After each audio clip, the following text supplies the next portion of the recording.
Yun mga boss, update tayo dito sa crayfish natin. Kanya mga halaman nakasurvive pa. Pero sa ilalim, hinangar-ngar na nila yung iba. Ito yung dahon ng talisay, 3 yan nilagay ko. Yung isa na nandito, ubos na. Nakawas itong mga guppy grass, hinangar-ngar na rin nila. Unti-unti na. Tapos itong nasa ibabaw, crayfish ulit to. Trio, dagdag tayo ng trio. Mayroong tropang nagbigay sa atin, kaya lang medyo maliit to, pero okay lang, bigay lang din naman eh. Says ito is 2.5 to 3 inches na naka-acclimate na sila. Mag 45 minutes na silang nandito, so nag-drip method din tayo paunti-unti. So yan, binigay lang din sa atin to. Mayroon palang tropang nagbe-breed. So ayun, trio yan, dagdag siya dito sa ating mini setup. So okay din kasi para yung breed natin is hindi inbreeding. So ibig sabihin hindi lang siya nanggagaling sa isang male.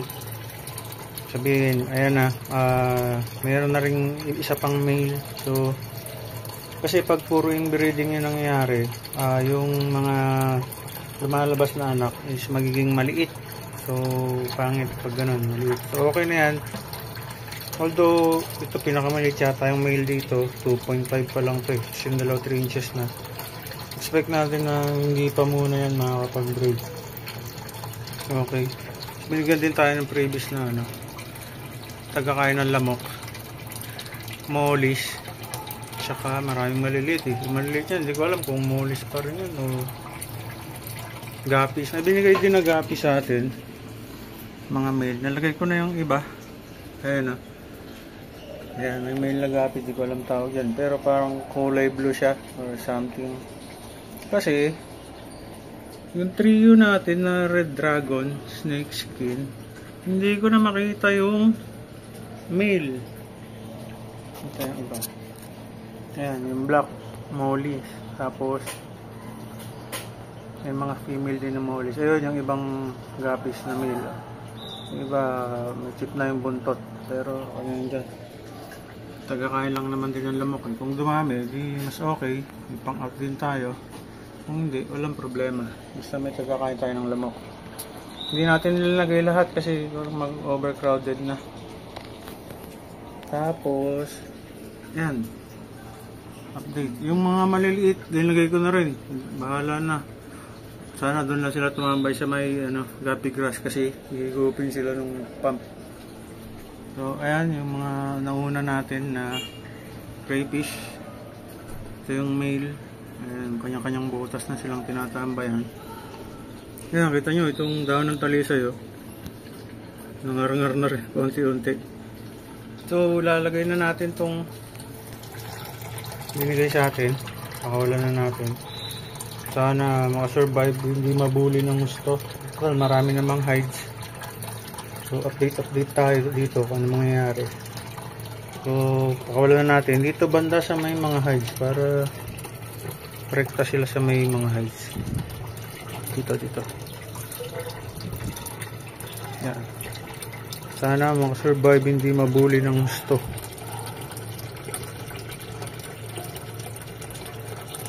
Yan, diretso na kayo sa taguan. Go.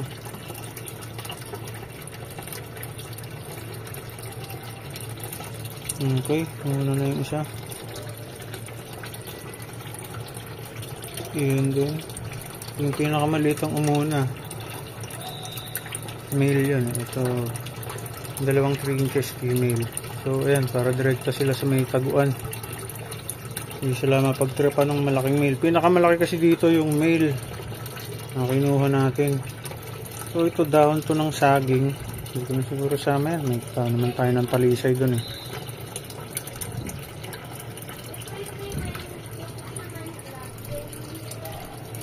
Okay, diyan mo na.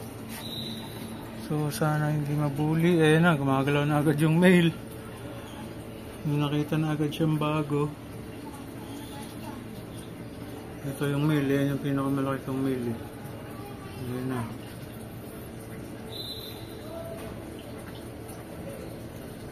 Yun, nakita nyo na agad yung bago.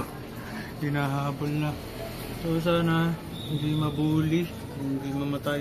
Para sayang naman. Kahit bigay lang sa atin, sayang pa rin. Ayan, ayan yung walang po anong tawag yan sa mga guppies na yan. Ayan, kaya binigay niya rin, may chip na yung tail. Iba naman okay. So ang mangyayari dyan, pag nag-breed na, chops na siguro to, o chopsoy na kung tawagin. Kasi Red Dragon, next skin yung female natin unang dalawa. So nahaluan na ng ganyan. So, ayan. Diba, dami na. Ayan. Ayan. So sana hindi mabuli ng gusto itong maliliit.